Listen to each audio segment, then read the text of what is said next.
Well, hello everybody, and welcome to our very first debate of the 2026 election season. We're very excited to have four candidates for Senate District 24 here: Ellen Evans, John Erickson, Mike Newhouse, and Sion Roy. And I did want to say we did invite every candidate that was running, and we're grateful for the four that could attend. So we're going to go over a couple minutes of just context and history and a few stats about the district from a road safety point of view. We have curated, before the curated questions, we have candidate opening statements, 1 minute per candidate. We have 10 curated questions that the Streets for All Steering Committee has come up with. We'll then go into audience Q&A. That link at the top, you're welcome to go at any time and ask a question, and other people can also vote on your question. So we'll ask the most popular questions, as many as we can get to, and then each candidate will have 1 minute for closing statements at the end. So just some brief history. First of all, some general stats about Los Angeles. Traffic is really expensive, and people sit in a lot of it in LA. And overall, it costs the greater LA area $19 billion a year in lost productivity. So it's a very expensive problem. It's also stressful. I found this stat shocking when I first read it. Incidents of domestic violence actually go up on the worst traffic days. So we're literally so stressed out that we're taking it out on others. And it impacts our air quality. On the worst air quality days, we're smoking about 4 cigarettes just by breathing. We rank worst in the nation for year-round ozone, 5th worst for particle pollution. We have one of the highest rates of childhood asthma. It's also very impactful on people that don't drive. The average bus in LA is less than 11 miles per hour. Most of us could bike faster than that or scoot on a scooter faster than that. The most amazing stat, since I started Streets for All in 2019, to me, is 2/3 of all trips made in LA are less than 5 miles. 50% are less than 3 miles, and about a quarter are a mile or less. Another way to say that is, in theory, half the cars could go away if people could do about a 15-minute bike ride or less. So we really have a lot of room for improvement in the way we get around. So when you put all this together, it's not a pretty picture, and we think we can do a lot better. Streets for All is not anti-car. There's a car in our logo, but we are anti-cars having all the space, and we advocate for safe multimodal transportation on streets across LA. So specific to this district, there we go.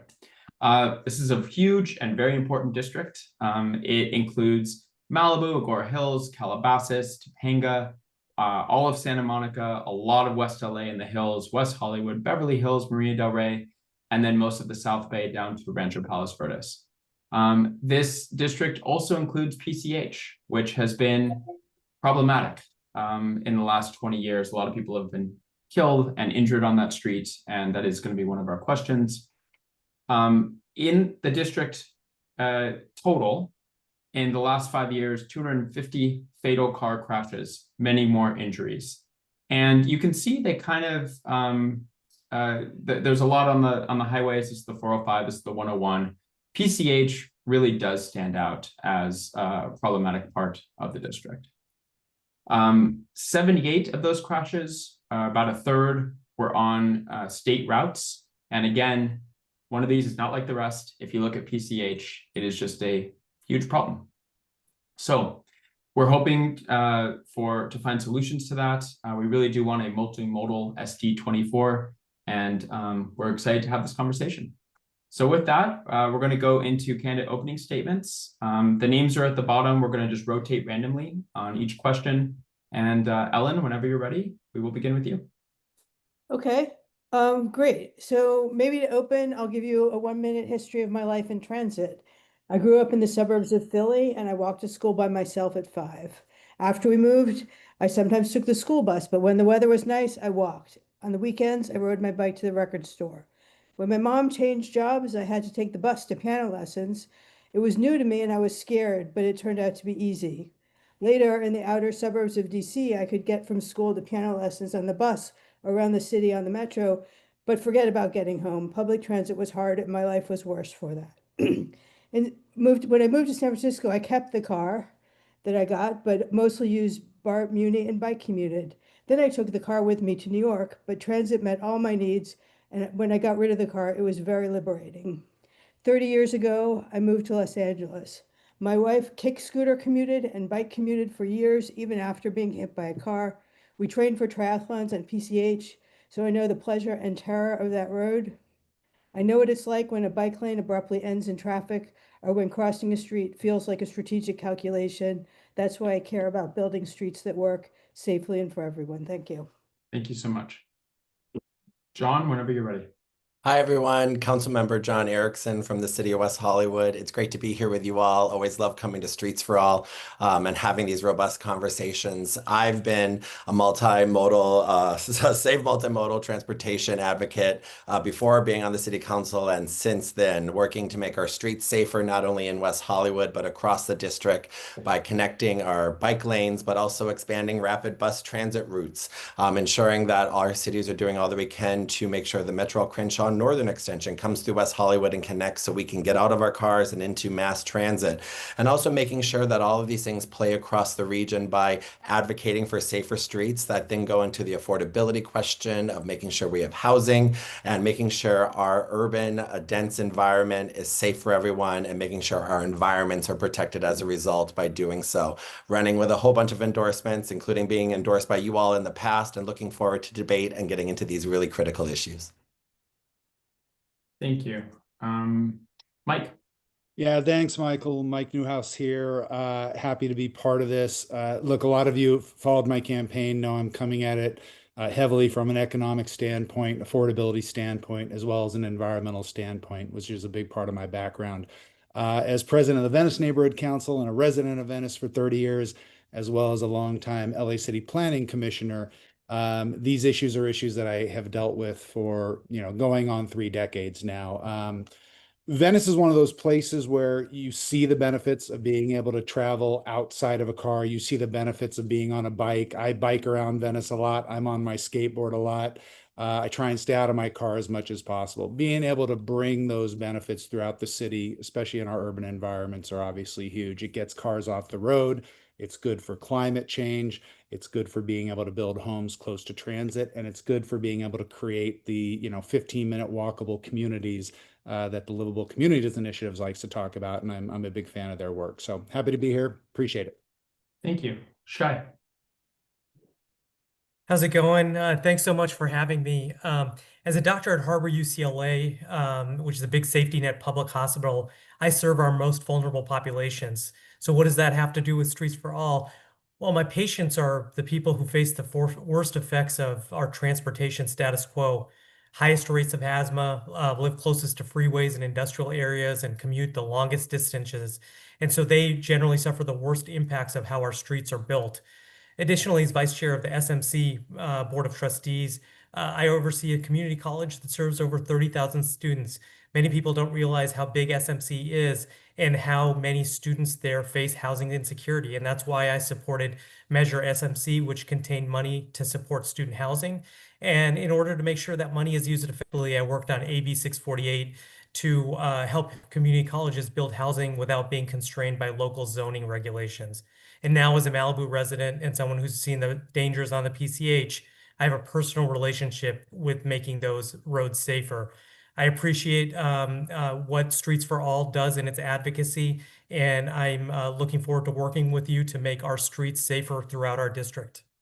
Thank you. Okay, into our questions. I think I have the first one. So, more than 59 people have died on PCH in Malibu over the last 15 years, and many more thousands have been injured. True to its name, the road is designed like a highway and has few or no facilities for pedestrians, cyclists, and transit riders. Caltrans currently has a project to improve safety on PCH through Malibu, but it doesn't have full funding, and the scope has been watered down due to the city of Malibu not wanting to lose parking spaces. In fact, the entire project is currently in jeopardy because of the city of Malibu not accepting the trade-offs to car space, despite the fact that they recognize there's a problem on PCH. The question is, as the state senator that would represent Malibu, will you commit to finding the funding needed so we can improve PCH in the next few years? And given this is a state highway, will you insist that Caltrans include protected bike lanes, sidewalks, and crosswalks, even if the city of Malibu objects. And for this one, we're going to start with John. Yes and yes. Cal, that solves me to talk 58 seconds longer. We are dealing with this with Fountain Avenue in the city of West Hollywood, which I've been pushing to change and reform for a number of years as well as a result of fatalities and ongoing accidents. PCH itself is in need of a whole redesign. I'm proud to have people like Michael Shane, who lost a daughter on that highway, in supporting this campaign. But specifically, when we look at the death that just happened a few days ago, I believe, with a father of 4 that died.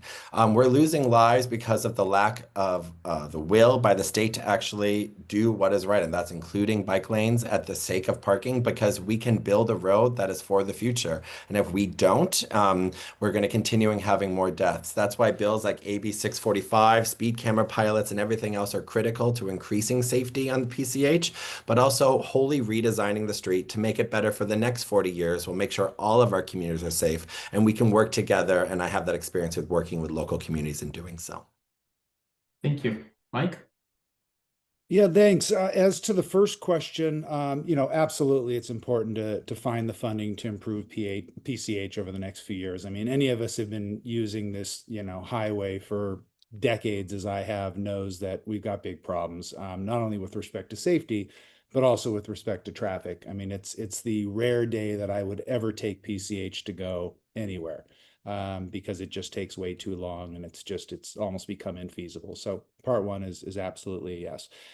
In terms of safety improvements, I mean, look, I think what the senator from this district has to do is to say that they will get everybody in the same room, get Caltrans in the room, get the city of Malibu in the room, and figure out what makes sense to accomplish these purposes. I wouldn't be prepared right now to say that I would force Malibu to accept anything, because I haven't had the chance to sit down with Malibu and look at what exactly they're talking about. But of course, conceptually supporting this and finding a common sense solution would be job number one.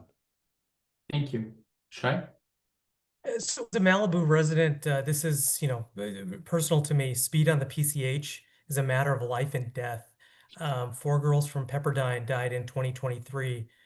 Neam Rolston, Peyton Stewart, Asha Weir, and Deslyn Williams, none older than 21. They were walking on the shoulder of the road and getting out of their car, and a driver accelerated from 93 miles per hour to 104 miles per hour and killed all 4 of them after hitting cars on the side of the road. When we talk about preventing traffic violence, this is what we mean. And so I will do everything in my power to make Malibu and the PCH safer, throughout the district. And that includes speed cameras, like Ben Allen added, thankfully, with SB 1297 as part of the Safe Streets PCH program, timing of traffic lights. And then one of the things that the fires have brought is an increased presence of speed cameras. And similarly, I would work with all partners and bring them to the table to lead on this issue together forward. Thank you. Ellen? So as I mentioned, I've ridden my bike up and down PCH numerous times, and it's terrifying. We have a beautiful coastline, and yet we're keeping people from passing through it safely without their car. And I think that that's not right. So yes, I would commit to finding the funding to improve PCH within the next few years. I'm not, I would want to bring Malibu to the table as well, but I think that there are solutions to where to put cars. Well, first of all, we could try to have fewer cars by using transit, but I think there are some decent solutions to where to put cars, such as using Malibu parking lots and shuttling. And I would be willing to look for funding to do those, and to sit down, of course, with Malibu and all stakeholder parties to talk about how to solve the problem of parking. Thank you. Nouriel, over to you. All right. Hey, everyone. My name is Nouriel. I'm one of the steering committee members here at Streets for All. So we're going to talk about this question to be about accessory commercial units. So current zoning code in California prevents commercial establishments in areas that are zoned for residential, but there's a downside to that. So if you want to go out to get a gallon of milk or some diapers in the night, that often now requires a car trip. By legalizing tienditas, little shops in Spanish, and reforming home-based business licensing requirements, we could encourage the development of small mom-and-pop takeaway restaurants, markets, and other local businesses that serve the community within walking distance. In addition to paving the way for more small businesses, this policy could help reduce vehicle miles traveled and take cars off the road, as people would be able to walk nearby to meet many of their daily needs. As state senator, would you support the legalization of accessory commercial units? And would you consider authoring this bill? We're going to start this round with Mike. Thank you, Nuriel. Yes and yes, and I'll tell you why. Anything we can do to make it easier for somebody to start a business in this state. Small businesses employ 99% of people in this state. I'm sorry, they employ not 45% of people in this state and make up 99% of businesses in this state. That's very important to do, and I love this option. Number two, it helps create what I mentioned at the outset, and you're all familiar with, but is the livable communities initiative type situation where you're creating a 15-minute walkable community, when you're able to go walk to what you need, take a skateboard, a scooter to what you need, not driving a car. And this is a fantastic way to do it, an innovative way to do it. And I would be absolutely proud to author this kind of bill the day I got to Sacramento.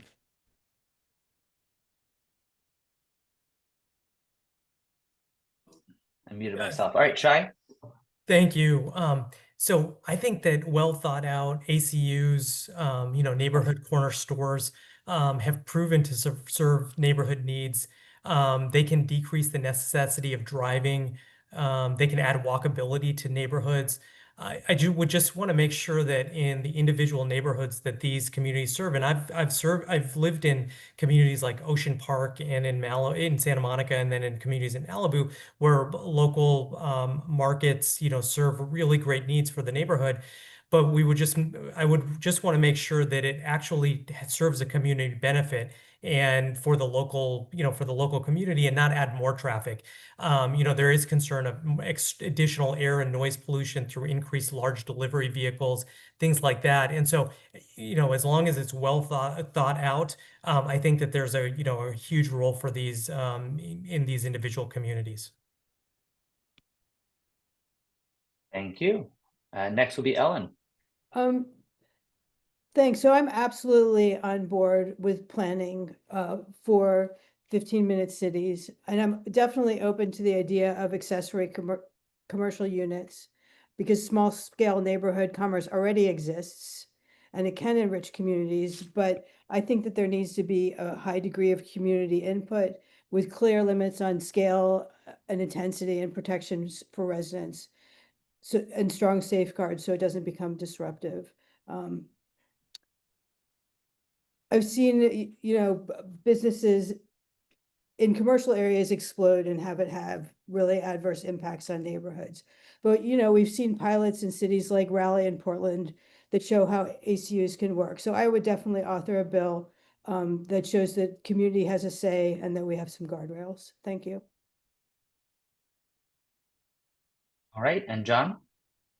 Yes and yes. These are the types of bills that are common sense policies, and making anything easier to open a business, especially in California, as Mike said, is something critical that we have to do. The red line and bureaucratic red tape that we put in place to stop mom and pop businesses is actually harming our local communities. And especially when we live in livable communities, getting out of our cars onto bikes or skateboards, rollerblades, or heck, even just walking are critical ways in which we can get out of our cars and making our communities healthier as a result. And this is innovative policy that isn't something new, but is something that we can try to make life a lot easier for everyday Californians. And also, when we look at community involvement, this is the type of community involvement that general planning and general city planning have already laid out to make our cities more walkable. Most cities have walkability scores that are judged. West Hollywood has the highest walkability in the state continually because we've already thought this planning through, and we should work with people to do that at the state as well. All right, thank you. And we're gonna go to Josh for the next question. Thanks, Nuriel. So this next question is about the state budget. The largest source of funding for cities in California to implement bike projects is the state's active transportation program. Unfortunately, this program has been watered down significantly, going from an average of about $500 million per year to $1 billion in 2022, and then in recent years, around $200 million.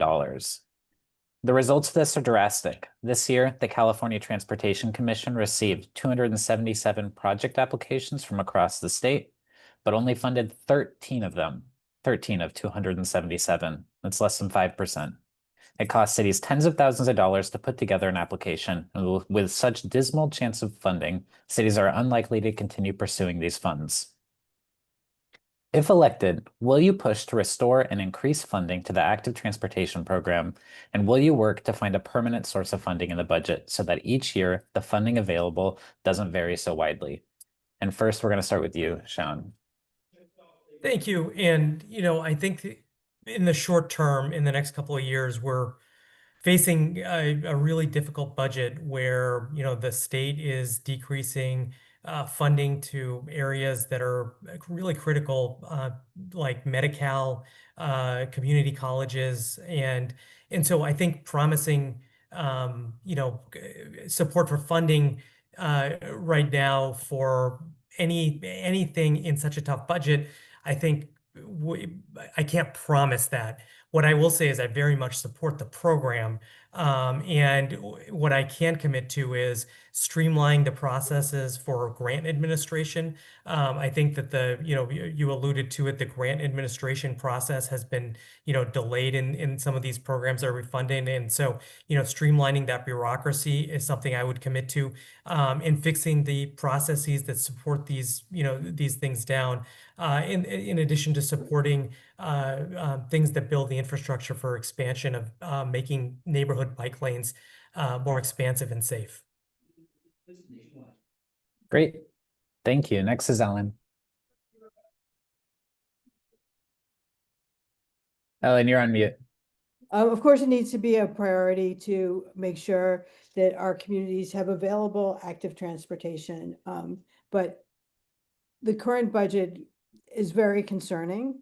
As Shai said, very critical programs are facing a lack of funding, and we're facing basically a funding assault from the federal government. So we have to pick and choose what we do carefully. I would be open certainly to finding a permanent source of funding, because predictability is critical when you're delivering programs. And like Shai, I would commit to streamlining processes so that it's easier for communities to participate, and definitely commit to trying to build the funds to make these programs, to restore the funding that was historically there. Thank you. Thank you. Next is John. Being a former mayor and current council member of a city that has actively applied for these funds, the process is itself entirely burdensome. And so, number one, we need to make sure that we're doing all that we can to help take that cost away from cities who are actively trying to improve their streets.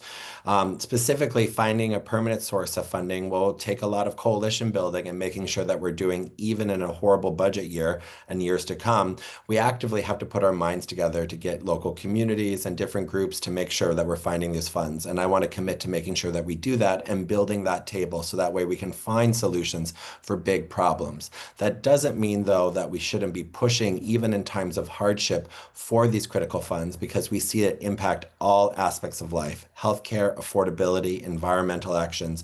These things are having horrible effects as a spill down by us not improving our streets. And we need to do all that we can as a state to address this, because that's what government should do: work for the people to make people's lives better. Thank you. And last is Mike.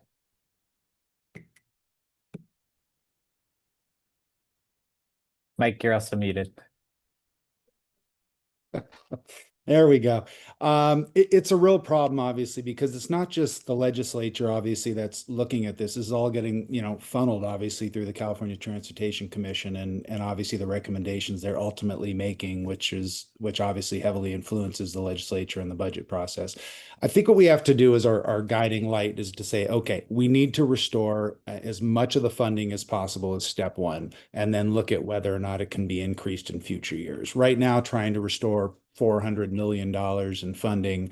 While people might want to hear me say I will advocate for that vociferously, I think we all agree that that's probably not realistic at this point. But working towards that and working eventually towards a permanent set of funding instead of the initial, whatever it was, $1 billion a few years ago, I think is important. So my answer is, look, it's something we've got to work on. We've got to find that source. And we've got to keep this in mind, but it will be a very difficult job to make a huge dent in immediately because of our budgetary issues, but we certainly have to try. Thank you. Next is Michael.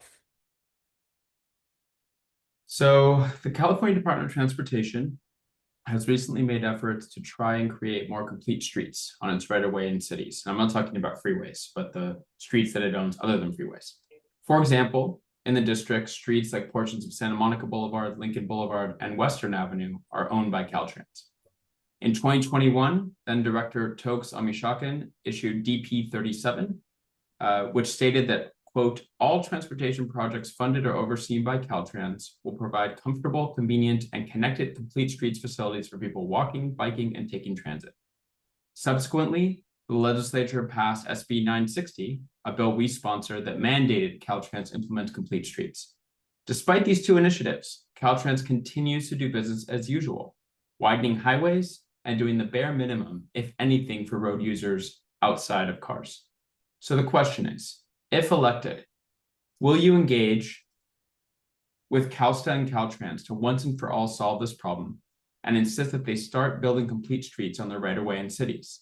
And how would you change the stubborn status quo? This seems to be a pattern where the director says good things and management says good things, but the people that have been in Caltrans 20, 30 years, the engineers, kind of do things the old way, and no one seems to push back. Ellen, we'll start with you. You're on mute. We need to make sure that they implement the program. Their complete streets mandates need to be fulfilled in the way that the law requires.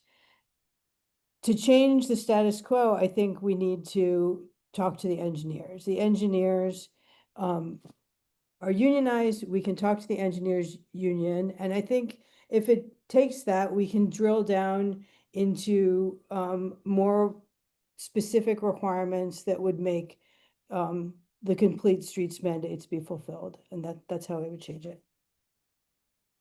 Thank you. John?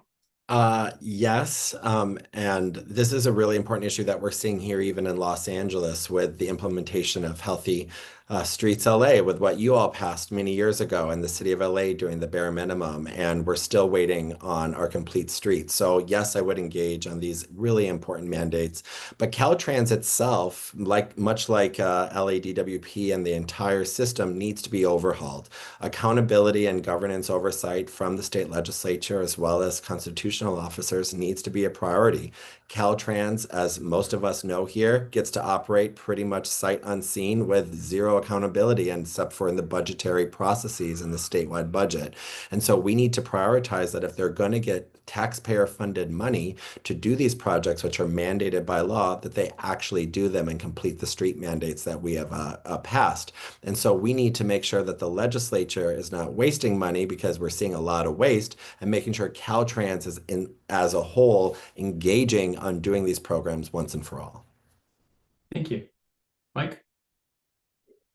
Yeah, I think John makes a very good point. I think he put it very succinctly, and I don't disagree, and I'm not sure any of my colleagues disagree either. At the end of the day, whether you personally agree with a policy or a passed law, it becomes, incumbent upon state agencies to go ahead and implement that. If it's something we feel needs to be changed, then obviously it can go to the voters or the legislature can work to change it. But to answer your question, I think it's absolutely important to engage with CalSTA and Caltrans and figure out why what is supposed to be done isn't being done. I think that's just a basic precept of obviously governance. I think the way you change the status quo is, again, not to be redundant about it, but a lot of what a legislator has to do and what the next senator will have to do is get people in a room and lock the door and not let anybody out until you figure out the solution. And that's a big part of that, is that coalition building and figuring out why isn't this happening and how do we get to the point where we're supposed to be. Thank you. Shai?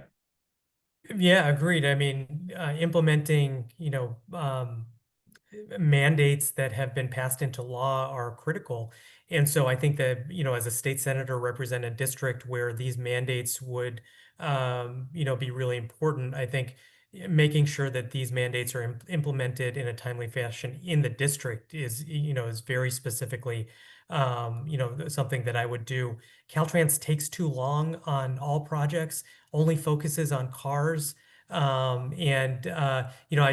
We've seen the inability of Caltrans to work on the PCH and complete projects in a timely fashion. In Santa Monica, the Pier Bridge has been waiting. The Pier Bridge, which is a walking bridge, has been waiting to be revitalized for 30 years after the Northridge earthquake, and it still hasn't. And so it's really critical that these sort of infrastructure projects are adequately addressed in a timely fashion. Not to belabor this question, but just a very quick anecdote as an example for everybody. The two Ohio avenues in West LA don't connect. One ends at Westgate Avenue, the other one begins near Bundy. Caltrans for 3 years is working on a project to connect those two-way cycle track on one side of Santa Monica Boulevard, 3 blocks long. We just found out after 3 years that they decided there wasn't enough room and they just issued it. So that's an example. They're redoing the street, they're gonna add a bus lane, and that's an example of what I'm talking about. These decisions seem to be made in a back room with little accountability. So just to give you a concrete example. Over to Josh. Thanks, Michael. This question's maybe a little grayer than some of the other ones, so we'll maybe have some interesting discussion. Autonomous vehicles are quickly becoming more and more popular, with Waymo leading the way, at least locally in Los Angeles. Data shows they have a 91% fewer serious injury crashes and 80% fewer injury crashes per mile compared to human drivers, and are generally much safer and more respectful of speed limits, pedestrians, and cyclists. What do you think of autonomous vehicles? Do you support expanding their ability to operate in cities, in the state? Do you think that they should remain regulated at a state level, or should cities be able to regulate them themselves?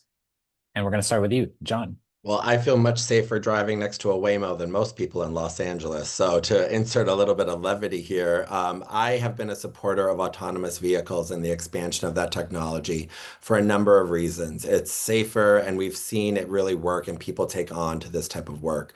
In West Hollywood, we wanted to make sure they came into our city correctly because we already had a number of Uber and Lyfts and different types of technologies, but how we did it smartly and succinctly by working with them from the local to the statewide level as they were being regulated. And I think keeping this regulation at the state level is what we need to do for the time being. As we've seen, some cities are reactionary in some of their policies, and so we need to ensure that all that we're doing is a coalition and bringing that together and making sure we're all in that same room talking about it. But we don't need reactionary policies, as we've seen with some micro transit, where it's legal in some cities and then not. Like if you're using a scooter in West Hollywood, you can't go past Doheny because it's not allowed in other places. So we need to think statewide and holistically on this, and I've taken Waymos multiple times because I feel safe in them. Thanks, John. All right, Mike, you're next. Yeah, I mean, look, autonomous vehicles are certainly exciting and have a ton of benefits, many of which you just talked about, and certainly I think are here to stay and are going to be part of our transportation future and are already being pretty successful. I inherently have some issues with automation in general because it often takes away jobs from people. In the state of California, 10% of men drive for a living, and this has an effect on that. Now, obviously, people move forward, society moves forward. There are a lot of advantages to it, but I just think we have to be very careful about how we are making things autonomous, how we are automating, and how it's affecting real people, their incomes, their affordability, their ability to raise a family, those types of things. So I want to always keep that in mind. In terms of regulating, I think right now at this level, it has to still stay a city and local regulation because no two cities are the same. And I think autonomous cars are more appropriate in some places than there are elsewhere. And I wouldn't want to mandate that from the top down, at least not at this point. Just to clarify, it's actually the reverse. Right now, the state controls it and cities don't have control. It's actually the reverse today. Then I would advocate for changing that, yes. All right, Shay, you're next. So, autonomous vehicles are very much part of the LA landscape at this point. But successful, adoption of the autonomous vehicles depends on, ensuring that we have the right regulatory environment in order to protect neighborhoods and protect safety. And organized labor absolutely needs to be at the table when we have any of these discussions, because of the labor issues that are so important that Mike mentioned. Some of the regulatory issues, for example, some charging stations are by right construction, and Waymo has been using these charging stations as de facto fleet vehicle centers in neighborhoods. And so sometimes there's excess noise, lights, all times of day or night. And so, working on issues like that. But at the end of the day, autonomous vehicles are not the future of transportation. They're still cars. And we, need to be focusing our energy and our investments on real public transportation in transportation infrastructure, buses, trains, light rail, protected bike lanes, a ferry in Santa Monica Bay, those kinds of projects. Thanks. All right, Ellen. Having been in my share of scary Ubers, I definitely think that, there's obviously a place for Waymo. It's been said, they're not a widespread transportation solution. Our investments need to be in buses and rail. I do want the state to regulate autonomous vehicles, specifically because there are more steps in the process than just a car picking you up and taking you to your destination. There's charging, as Shai mentioned, there's circulating, and I think that one body needs to take a look at all the aspects and make sure that we have a regulatory framework that works.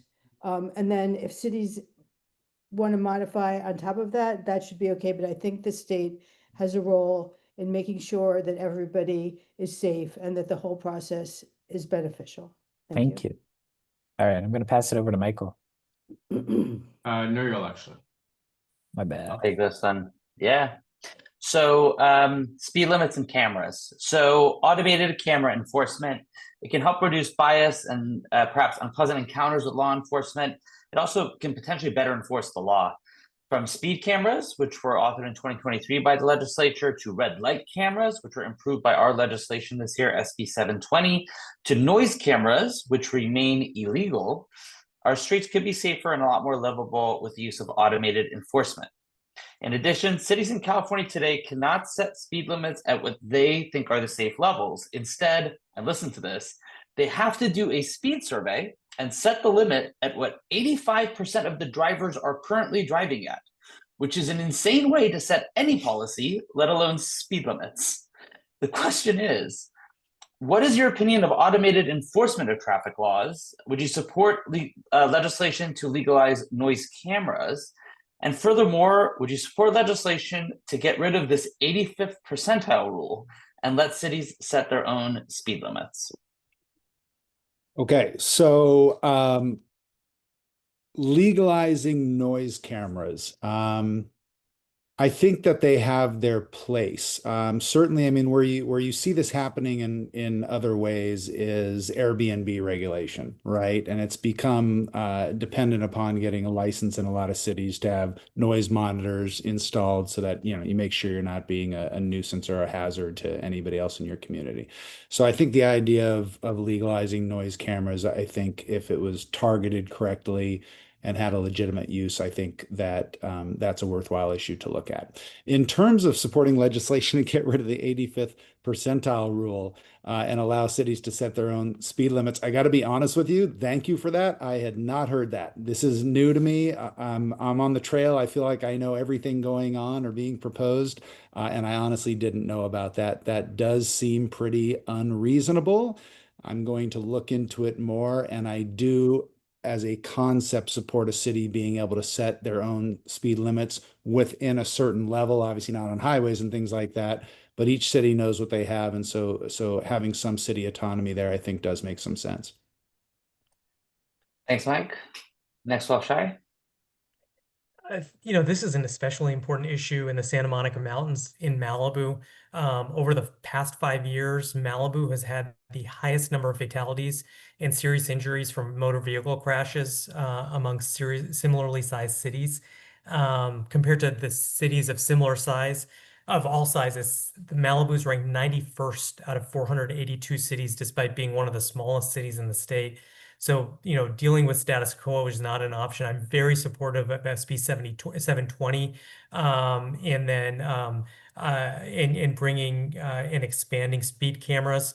And in our district, I think it is particularly critical because locally, the different geographies have different streets that are, just like housing. The geography of our district is so varied. And so having local ability to set your own speed limits, I think, would be a great idea, make our district safer. Thanks. Next, we'll have Ellen. As a neighborhood leader, traffic enforcement is near and dear to my heart. I can't tell you how often I try to get enforcement for the stop signs in my neighborhood, which people just blow through. I'm not sure why there's any point to having traffic laws if you're not going to enforce them. So I think, having noise cameras is an excellent solution, especially as the available personnel to do traffic stops dwindles. So there's been so much crazy driving since the pandemic, and the 85th percentile rule is I think, nonsense. They recently raised the speed limit on Olympic, I think, because people were driving fast. But I think fundamentally, yes, I would support legislation to get rid of it. But fundamentally, we need to change the streetscape so that a street doesn't seem like a highway, and that'll stop people from driving on it like it's a highway. Thanks. All right, thanks, Ellen. John? Thanks so much. This is a question that I've been working on because I live on Fountain Avenue in West Hollywood, which is a freeway. And we've been trying to lower the speed limits. And even though we've been able to pass certain legislation to lower speed limits by 5 miles an hour or so, it's not making a difference. And so we need to do all that we can to enforce mechanisms to expand programs like AB 645 to allow cities like West Hollywood, Beverly Hills, and Santa Monica who want to pay for this and not even asking other people to pay, so that way we can make our streets safer. We need to do all that we can to support legalizing noise cameras in California. I would welcome any type of study or any type of person who doesn't have a problem with the noise and the serious impacts it has on a lot of cars. And specifically, the 85th percentile rule is something that we've been battling for a number of years as, active transportation advocates, because of the ways in which it's just benefits cars constantly. Because if we were to set that on certain busy streets in our cities, we all know in our districts where we live, the streets that we're talking about, the cars went out, and we need to put safety first as a priority. Can I ask you a question? Noise cameras, are they able to discriminate between motorcycle noise and excessive noise from cars? Just because I know that it's so critical for motorcycles to, have noise to make themselves safer so people can hear them before they see them. Are they able to discriminate that? I'm assuming they are. I'm not sure that's why people get loud exhausts on motorcycles. I think it's more of a part of the flavor, the style of riding a motorcycle, perhaps. I think the exhaust on motorcycles far exceeds what might be needed to notice a motorcycle.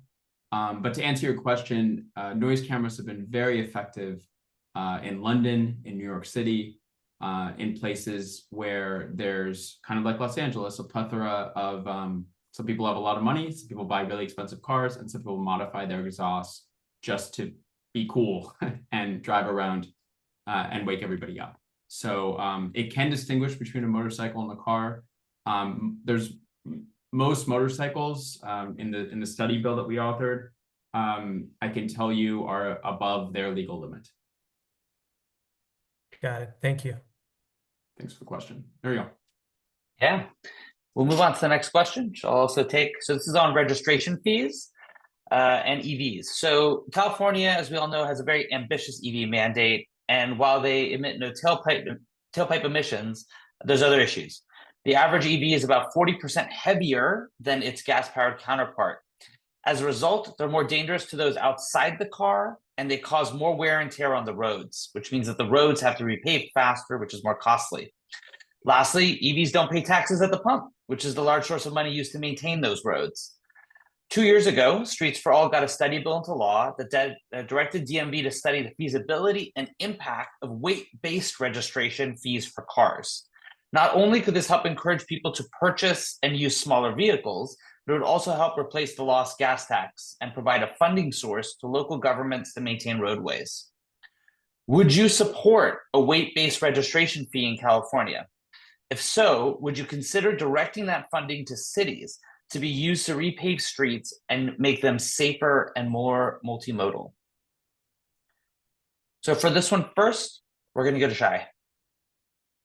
Thanks, Ariel. And so, if this is a system that's been used in Europe, Japan, and other parts of the world for decades, and so I would be open to exploring this. My only concern would be that there are so many working people in the district who drive heavier cars, pickup trucks and things like that, for their jobs.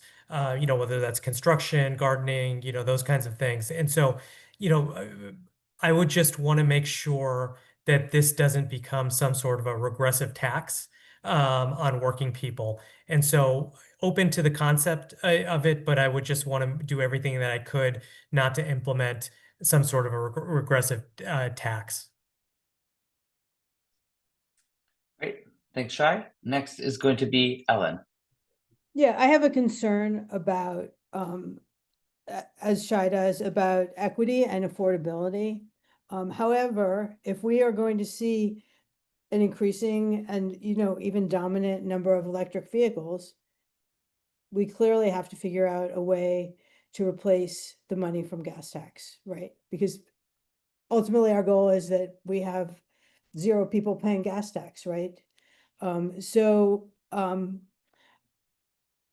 I would support finding a way to pay for roads, and I don't know whether that's a weight-based registration fee or not. I'd certainly consider it, and I would certainly consider also directing funding to local cities to be used to repave streets. Thank you. Thanks, Ellen. Next, we're going to go to John. Thank you so much. The weight of cars does tear up roads, and we see cities and taxpayers actually having to pay a lot more in the end as a result of paying something up front with such a based registration fee. We've seen it work in other places, but we do need to make sure that we're doing all that we can to bring people together, to talk from community groups to day workers to people who have heavier trucks or might not be able to have the luxury to at this moment and have an EV car because it is very expensive and there are robust climate goals that we have to hit. it. This is innovative funding where we can direct those funds to make sure that we're doing all that we can to improve our roads and make them more safe for everyone. But if we're really going to tackle this issue, we need to make the possibility of having an EV-based car more inexpensive for everyday people. And we're seeing that be combated with the federal administration and everything that's been going on with the cuts to that, as well as the federal rule that the statewide rule and the goals that we have for our emissions being drastically attacked by the federal government as well. And so we need to do all that we can in multiple areas to get this right. Thanks, John. And last, we're going to go to Mike. Yeah, I'll take this in reverse order. Certainly, I think as a rule, it's a good idea that local cities are able to use funding to repave their streets in ways that they feel are most effective on a local level. So that part of it, I think, is good. In terms of weight-based registration fees, look, we're in a situation right now where we are looking for money under every rock possible. We have budget deficits, we have to increase revenues, and we have to cut spending. No doubt that'll be a huge part of whoever sits in this seat's job. But as some of my colleagues have said, to disincentivize electric vehicles even more than has just happened by having federal subsidies cut, and to also create, essentially an extra tax for people who use heavier cars for their work, I think would be counterproductive on the whole. I certainly see the need to bring more revenue in. I don't think this is the best way to do it. Great, thank you. I'm going to pass it over to Michael now. Thanks, Nouriel. So more than a decade ago, we spent $1.6 billion to add a lane to the 405 between the 101 and the 10, only to have traffic get worse within 9 months compared to before the project. Every time we widen a highway, we induce more people to drive on the new lanes, which ultimately makes traffic worse. Quite simply, we make traffic worse by widening highways. This year, Caltrans were authorized or itself construct more than $7 billion worth of highway widening projects on its right-of-way. And these are always pitched, by the way, as the project that's going to solve congestion and traffic on, fill in the blank highway. Not only is this a huge waste of state resources, but it also makes air pollution and traffic worse. So the question is, if elected, would you push to end state support for highway widening? And would you consider directing those multi-billion dollars of funds to transit and active transportation projects instead, projects that actually help reduce vehicle miles traveled and greenhouse gas emissions? I'm going to start with Ellen. So we've known for a very long time that highway widening doesn't decrease traffic, that it just means that more people can go further distances to get where they have to go. So yes, I would push to end state support for highway widening. It's not money well spent, and I would consider redirecting those funds to transit and active transportation projects, because that's the way we should be growing in California. And I think it's a simple question, simple answer, yes and yes. Thank you. John. We need to really look at how we rethink our systems of transportation holistically. And this is a big moment that we're all going to have to grapple with, whoever sits in this seat specifically, because we're all going to have to grapple with making sure our active transportation networks to meet the demands of the communities we serve. People are still in cars, but we're seeing people wanting to get out and get into trains or more walkable neighborhoods to make sure that we're investing those funds directly. Working with Metro and funding these programs are going to be critical as a state to make sure that we're doing all that we can to meet our climate emission goals as well. And so I do support ending the statewide push, ending state support for highway widening, because it just doesn't work and we're wasting money. And by directing money to invest in transit, as well as working with our partners in the building trades and other unions, we bring forth good jobs, great urban planning, and we build a system of roads and trains and networks that get people to and from places in a more efficient, clean, and cost-effective way. That's smart planning, and we need to start thinking like that as a state versus putting band-aids on fire hydrants and fixing a problem that's broken. Thank you. Mike? Yeah, it's a problematic practice. I would not push to blanketly end state support for highway widening. In some places, it's completely necessary and there's nothing else that can be done about it throughout the state. Generally, here in the LA area and in urban areas, it's a bad idea and it doesn't work. So I think that we still need to look at issues on a individual basis, and I think blanket policies often lead to unintended consequences. So that's my answer on that and how I would differentiate those two. Moving as much money as possible to active transportation projects makes all the sense in the world. I support the Suburban Transit Corridor project. I specifically like options 4 and 5. I don't know if we're getting to that later, but those kind of solutions are right-headed. The last thing I would say is, my whole background in planning, in housing, I represent people who build housing. We need to get more affordable housing built by transit so that people can actually stay off the roads. That's number one, how we accomplish this on a long-term basis. And I think that's got to be part of the solution, is this ongoing discussion about building housing around transit-oriented corridors. As the sponsors of SB 79, I'd agree with you. Shai, over to you.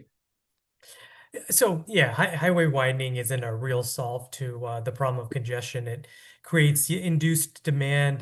It solves the problem for a short while, but then creates increased demand because of more lanes, as we've seen with the 405. And so that's certainly not a solution to problems in our district. And in terms of the second question, absolutely. And what I would go further to say is investing in infrastructure is, really critical to the future of California.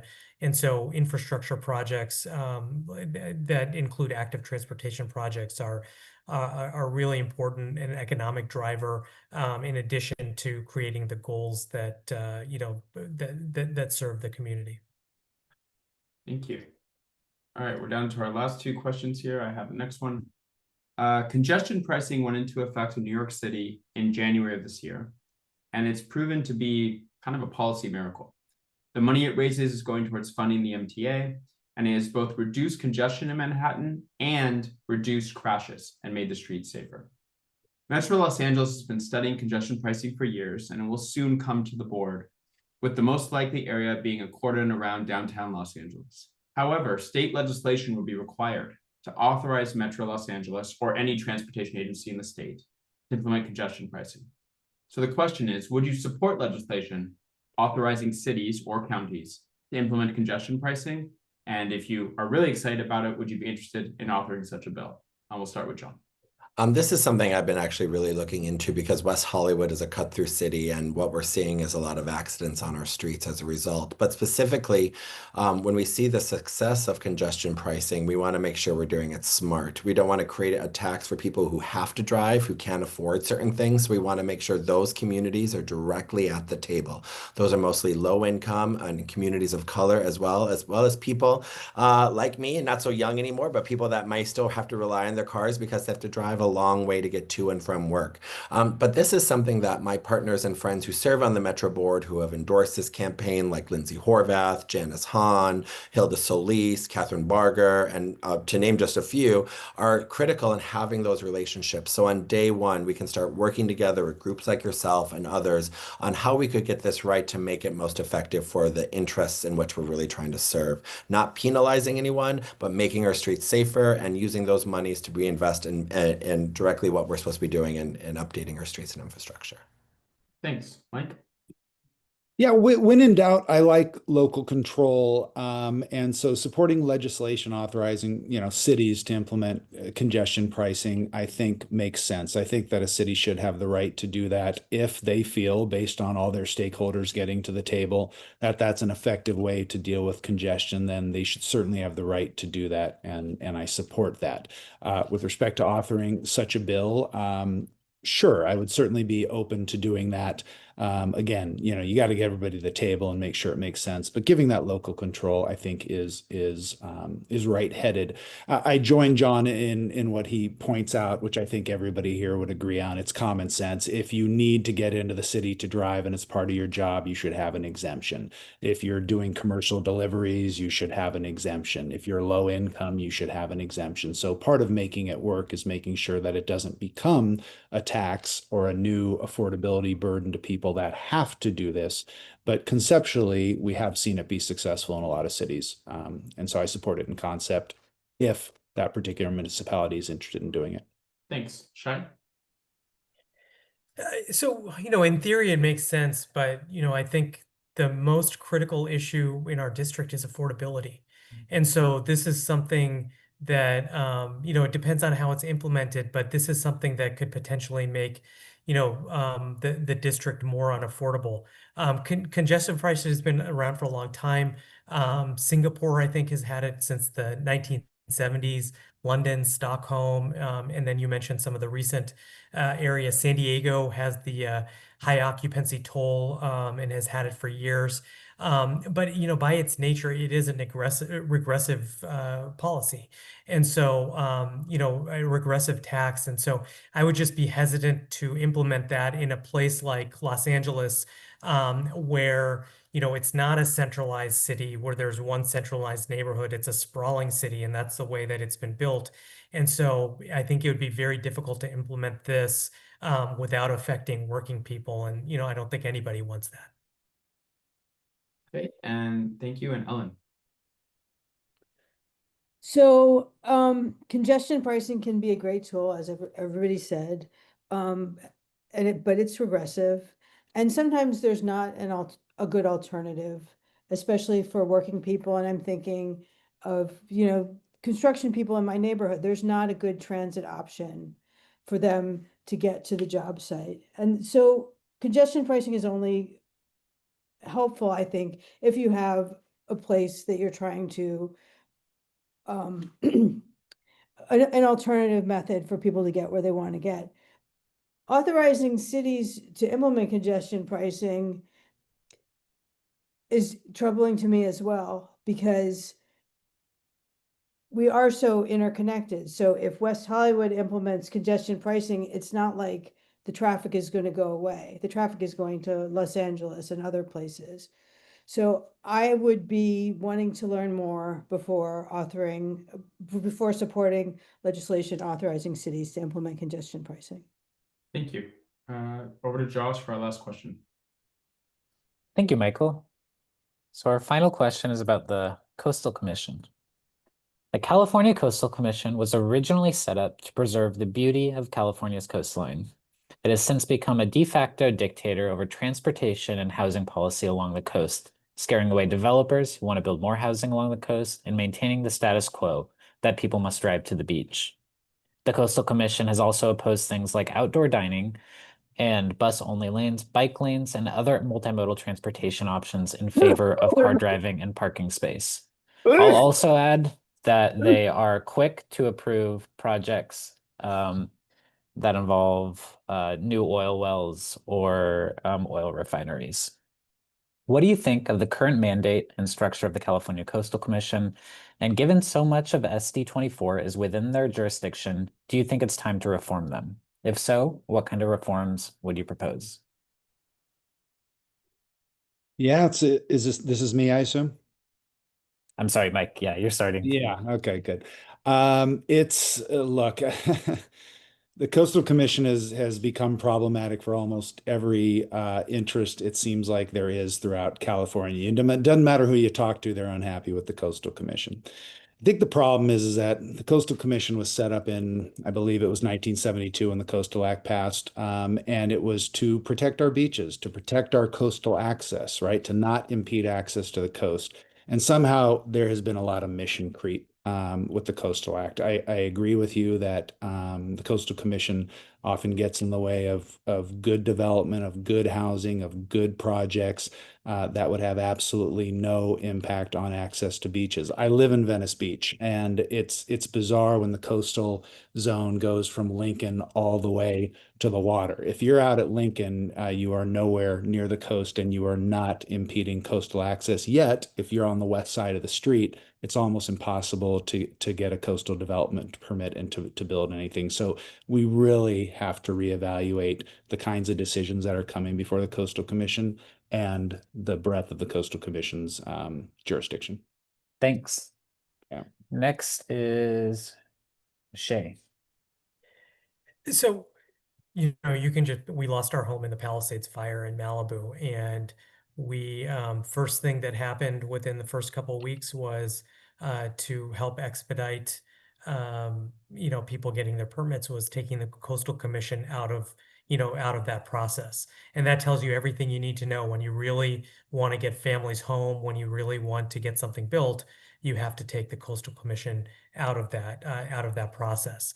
And so I understand in a very personal way, how the effects of the Coastal Commission. Look, affordable access to beaches in our district is really important to me. It's a coastal district, beaches up and down, and even in the Santa Monica Mountains in Malibu, it's affordable access to the beach is not great, and so that includes many things.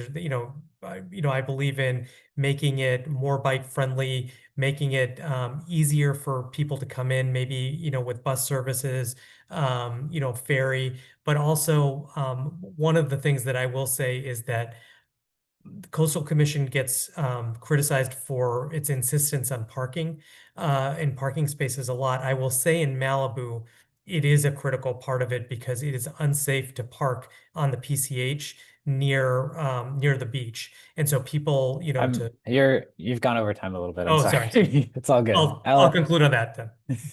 thank you. Ellen, you're next. Okay, so I think the mandate of the Coastal Commission is still incredibly important. It's the execution that matters. And I think we need a tune-up, as we need a tune-up for all the different bodies that have authority over development of any kind in transportation projects, because all of those processes must work better. And I know for the Coastal Commission, there's sometimes confusion about jurisdiction, and the process can be slow or inconsistent. So I would work to preserve what's best about the Coastal Commission, but clarify the jurisdictional boundaries so we don't have overlapping authorities stalling projects, and just have more rules and less opportunity for discretion. And I think that will speed up what they do and perhaps get better outcomes. And I think we should be constantly reevaluating how our big institutions that regulate are functioning and adapting to what's working and what's not working. Thank you. Thank you. All right, over to John. The final Only answer. a minute for the short answer for such a complex question. But the California Coastal Commission has really lost its way. All my colleagues are hitting great points here because what we're trying to say is it's time for reform. Much like Caltrans, we're seeing the California Coastal Commission go off the rails. And when you have people who are trying to rebuild after serious losses, or just businesses try to recover, and the California Coastal Commission needing to be taken out of the equation, we can understand that we're not getting to our goals of trying to make sure that we're building housing or helping people get back into their communities, which sadly burned down. Specifically, we need to make sure that we have more oversight about who's going on. Right now, it's really Sacramento based, but what we're seeing is the Assembly, the Senate Pro Tem, and the governor appointing people as well as non-voting members. And as someone who wants to make sure local cities have a say, but local advocates who want to achieve these goals of housing, transit, mass rail, parking, environmental improvements, we need to make sure that the communities are involved as well. And we can do this, but it needs to be reformed altogether. Thank you. Okay, we are going to go into audience questions. We only have about 20 minutes, a few minutes left, maybe 17 minutes. So you don't need to take the full minute, is my point. And we can get to as many as you can if you've made your point in 30 seconds. Great. So we'll start with Shai on this first one. The question is, a major bill this cycle, which would help increase population around transit usage and encourage transit-oriented development, is SB 79. While it passed and has been signed by Governor Newsom, please describe how you would have voted on this bill. And I promise we did not plant this question. We were proud sponsors, but this did come from the audience. Shai, we'll go to you first. I very much applaud the intent of building housing near transit. I serve at Santa Monica College, where most of the people who work there can't live near where they work, and so I applaud the intent. I publicly have said that I would have voted no on SB 79, and some of the concerns in this particular bill that I know people attempted to address, where there were a lot of carve outs for the different geographies in the district, and so that was important. But legislating from Sacramento is really difficult for this district because of the different geographical areas that exist that are really varied with and really does rely on local control. And then the other thing that I know proponents have attempted to address was just the issues around displacement. We have so many aging renters that live in those corridors, et cetera. And so, but I have publicly said I would have voted no. Thank you. Ellen? I think my belief in the importance of local control is well documented, so I won't repeat it here. But I think one of the most regrettable things about SB 79 is the fact that it's moved the battleground for people who want to oppose this type of building in their neighborhood to good transit, and I think that's a really unfortunate. And I hope that we don't see too much of that and that transit gets built. But if this stalls transit, that'll be very sad. John? I'm the only candidate running that would have voted yes on SB 79. I'm proud to have said that, and I've been proud to working and making sure my city, West Hollywood, was the first city to go up to Sacramento and do a Me Too on the vote. This bill is making sure that we're building homes along mass transit corridors and transit lines, which is exactly where, if you talk to local cities, they want to say they want to build housing. But we keep moving the needle, and we keep moving the needle and meeting our goals on actually building housing in this region. There's a number of laws already in place for displacement, and as a proud renter in the district, as a proud renter in general, we need to make sure that we're doing all that we can to make it more affordable so people aren't putting half of their paycheck towards rents because they can't get to where they need to live, or moving into different possibilities to improving their lives. But more specifically, this bill, when the carve-outs are done and the amendments, really carved out a lot of pieces of this district, and it really applied to very specific areas. And that's where coalition building, communication, and bringing everyone to the table to talk about what it actually is doing versus some of the big scary monsters of what it was going to do is really important. And I'm proud to have had some of those conversations to change some minds. Thank you. Mike? Yeah, I also would have voted against SB 79, but look, I'll tell you why. 90% of the bill is fantastic. Obviously, as a planning commissioner and an attorney who represents builders of affordable housing, I could not be more in favor of building additional density in transit-oriented corridors. I think the unfortunate part of the bill is that it's setting up a war that we don't need with single-family neighborhoods. I don't think anybody wants a 4 to 9 story building, depending on how close it is, in a single-family neighborhood, and I don't think it's unreasonable for somebody to say that. On top of it, we don't need these neighborhoods in order to hit the housing numbers that we could hit even without them through SB 79. The other problem is there's no affordability component to it. So what I'm very concerned about in this district is whether it's Lomita, Gardena, or even outside the district down in South Central Los Angeles, you take an $800,000 lot, all of a sudden it's a $5 million lot because what you can do with it, and you're going to have displacement and you're going to have gentrification as an unintended consequence. So I love 90% of the bill. I think there's 10% of it, which to me was a fatal flaw, and therefore I would have voted against it. Don't want to be argumentative, just want to point out that it was amended to include some affordability requirements and displacement protections. Okay, on to our second question. AB 122 passed the legislature in 2021 and would have allowed for Idaho stops in California. If you're not familiar with what an Idaho stop is, it allows cyclists to treat stop signs like yield signs and red lights like stop signs. And I want to say it's legal in 6 or 7 states currently. The genesis behind it, I will tell you as someone who mostly uses a bike to get around, is it aligns the law with natural cycling behavior. If you come to a full stop at every stop sign and there's a car behind you, you're going to have a very impatient driver honk and do unsafe things. And so that was the genesis behind the law. It was vetoed by the governor. As our state senator, will you commit to fighting for Idaho stops again whenever you hold this seat? Do you support the concept of Idaho stop law in California? We'll start with Ellen. Idaho stops conform to what cyclists actually do. You approach an intersection, there's no like car structure blocking your view. You can see what's happening, and you really don't need to stop to be safe. And as Michael said, it's often less safe to stop than it is to go through. Also, if you're really a serious cyclist, you're clipped in. And I know some people manage to come to a full stop and stay clipped in, but that's probably not the majority of us. And so for most cyclists, it's just really cumbersome to come to a complete stop. So I would definitely help advocate for bringing legal Idaho stops to California. Thank you. John?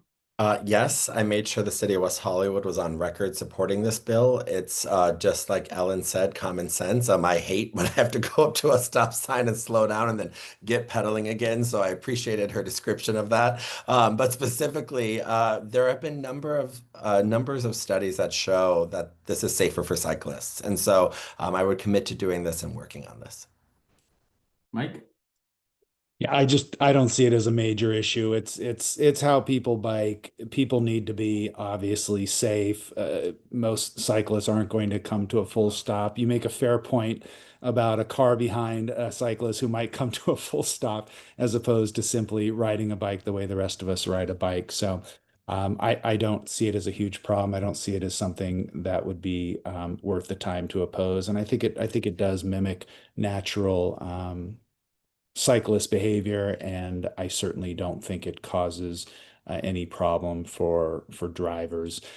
You know, I haven't looked at all the safety studies on it, and I'm not sure they even exist. So I would say the caveat that, you know, you've got to look at that and do your research before. But I think probably everybody agrees here. It's pretty common sense, and certainly not an issue worth getting behind and railing against. Let's put it that way. I will say as an anecdote, I was pulled over by a motorcycle policeman in West Hollywood. Thanks, John. And the ticket I got was the same as if I had been in a car, because there's no distinction, which is kind of insane because as a cyclist, you are risking basically your own life. And if you're in a car, you could be very detrimental to others by running a stop sign. So you can thank the sheriff's department who oversee those policies, not the city of West Hollywood. We just it happened in your city. So I know. Take it out on you. Okay, Shai. What I'm hearing is John pulled you over himself. Yeah, I paid John. I think that as long as anything that makes biking safe is important to me, and so that, you know, I would have to just look at the data and make sure that I'm comfortable with that, and as long as I was comfortable with that this makes bikers more safe, and it was data driven, I would be supportive. Okay. We have a few Metro questions. The first one I'm going to ask is, the Metro Board has two major decisions in front of them soon. The Sepulveda Transit Corridor, K-Line Northern Extension, and I will add the C and K-Line extension to Torrance. Basic questions. Let's start with Sepulveda. Do you have a preferred route, preferred option for the Sepulveda Transit Corridor? Same question for the Northern K-Line extension. And actually, since it's still kind of up for grabs, the C-Line extension to Torrance. We'll start with Mike. Yeah, so in terms of Sepulveda Corridor Transit Project, I think what makes the most sense is either option 4 or 5 for the following reasons. First of all, it's the most bang for our buck in terms of ridership of any of the options.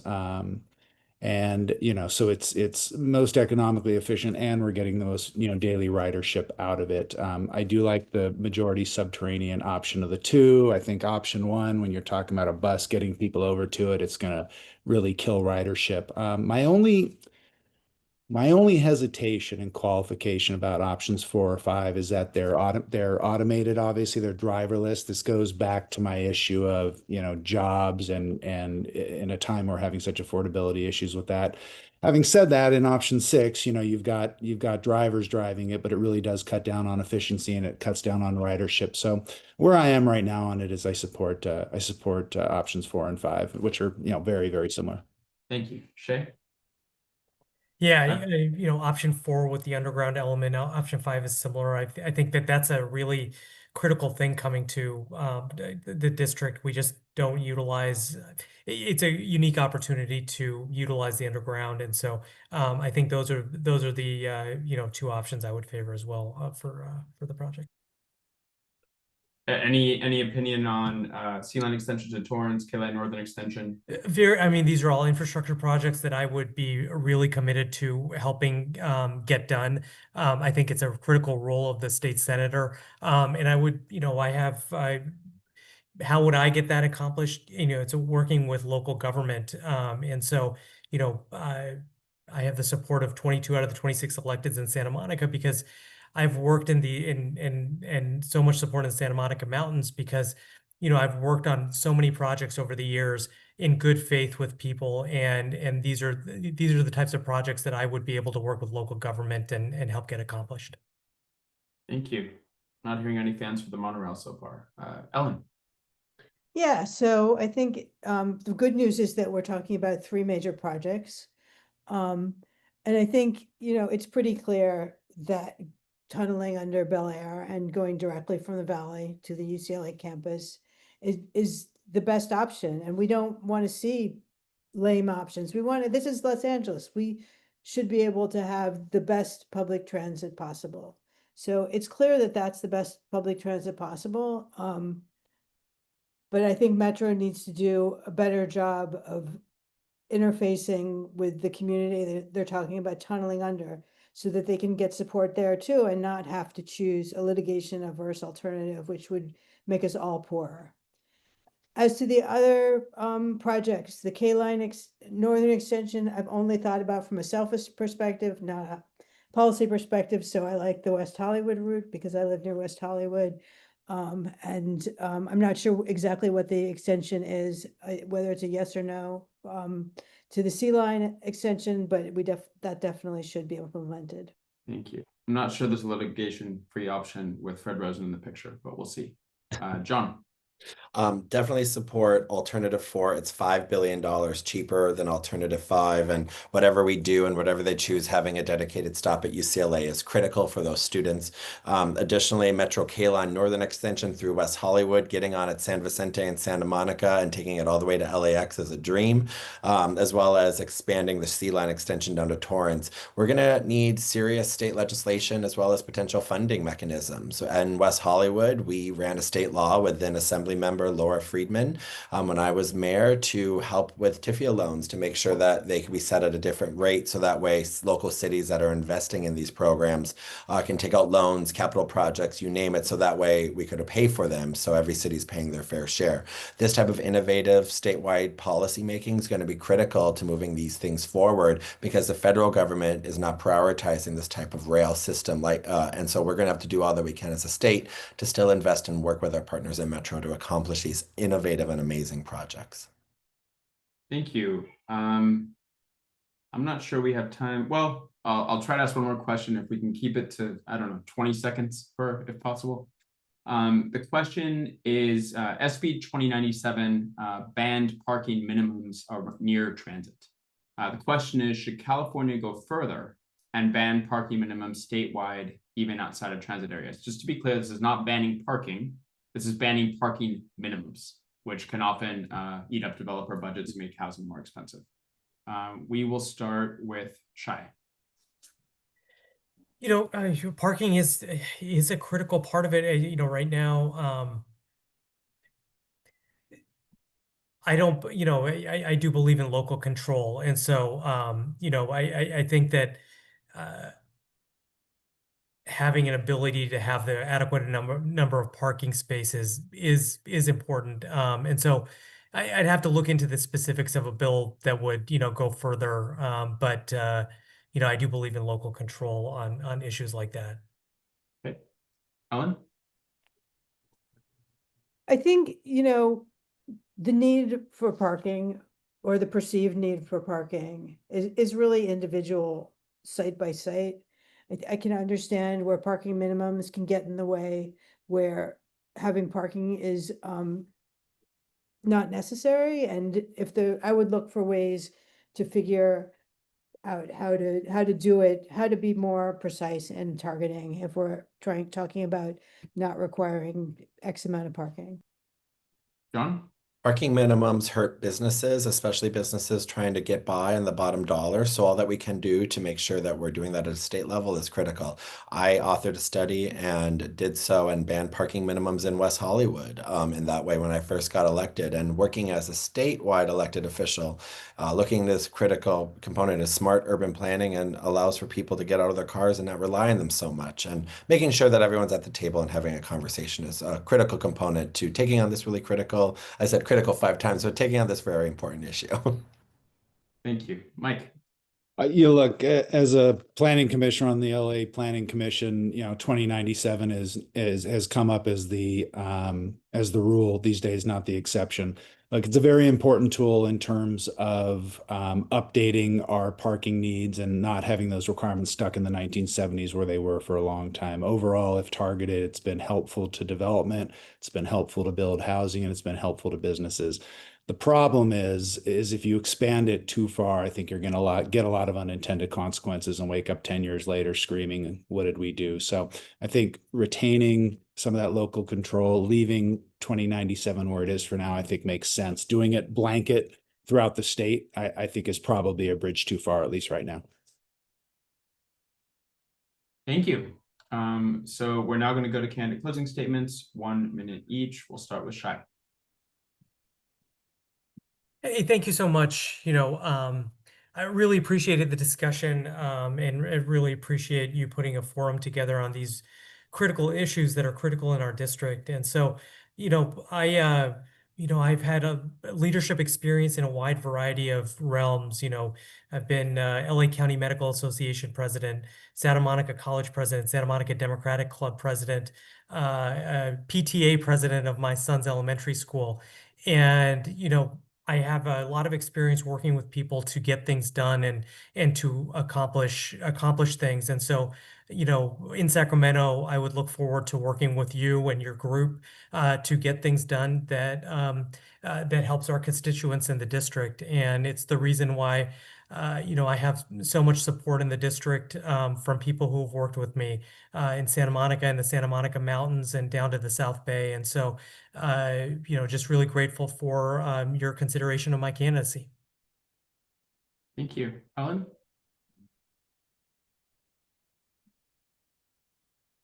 Thanks. Just a sec. Sorry, my phone was going crazy. So thanks for the forum and thanks for the discussion. LA is moving towards density, and that's the way it should be. We cannot keep expanding outward. Mobility and density go hand in hand, but because Los Angeles was built around the car, the transition to a truly multimodal city is going to take serious work and serious expense. I'm committed to the transformation. I'll work to untangle the bureaucracy that slows everything down, make it less expensive, and make it possible to build the systems we need faster. And in Sacramento, I would be honored to work with you. And even if we don't find perfect alignment, we will move the ball forward. I want to be ambitious because a complete and connected transportation system isn't just a little bit better than a patchwork one. It's orders of magnitude better. It's what creates real freedom, real safety, and real access. Thank you. Thank you. John? Thanks for having me here today. I'm running to make sure that this person in this seat brings forth a solid policy mindset to really tackle the critical issues of affordability, transit, development, housing, tackling the climate crisis, and making sure working people in this district still earn a healthy living wage, to make sure that everyone goes home and is getting their needs met. We're not going into this Pollyanna-ish, but we're going into this with a serious need to make sure that leadership is in this seat. That's why a whole host of elected officials, local community leaders, organizations such as the California Teachers Association, and just today, Abundant Housing Los Angeles, to name a few, have endorsed our campaign. But specifically because I have that leadership, being the council member and former mayor of West Hollywood, and getting stuff done for my local community and taking policies which have already been made into state laws up to the state and getting back to work for the people of this district, the people of California. And I look forward to working with you all when I'm the next state senator. Thank you. Mike? Thanks again. Appreciate the forum. Glad you did it. Amazing organization in terms of how you presented the questions. This is one of the better debates I've done. And I know everybody has appreciated that also. So thank you for organizing that. Look, at the end of the day, transportation and building housing are so inextricably linked to our affordability issues and just our ability for Los Angeles and the state to go forward. If we don't find a way to get cars off the road, a lot of that through building housing in dense commercial transit corridor areas around transit-oriented corridors and work on public transportation, we're going to get an even worse situation where you have nothing but super commuters trying to get to and from their homes to work in jobs where they're not making enough money, and we're continuing to exacerbate climate change. So I appreciate the message and the mission of your organization. Look forward to working with you, obviously, in Sacramento and making sure that we're working on both housing and public transportation goals to work interchangeably and help create those 15-minute walkable communities that I know will make California a better place. Well, I want to say thank you to all the candidates. It's not easy to sit through an hour and a half and go through rapid fire questions and have succinct answers. So we really appreciate everybody's time. Streets for All will be releasing an endorsement questionnaire. We will send it to all campaigns, whether they attended the mobility debate or not. And regardless of what happens, we wish you the best of luck on your campaign, and hope to work with you if you are elected. I will give a shout out to our next event on November 17th. We're co-hosting a book launch tour with the War on Cars podcast hosts. Councilmember Hugo Soto Martinez will be there, Alyssa Walker of Torched LA, and more. It's November 17th at 7:30 p.m. There's a special VIP reception at 6. If you're part of our members club, you get to attend that for free with a general admission ticket, and you can go to bit.ly/life after cars. So thank you, everybody. This it has been recorded. It will go up on all of our social media channels tomorrow, and we really appreciate your time. Have a good night. Thank you. Good night, everybody.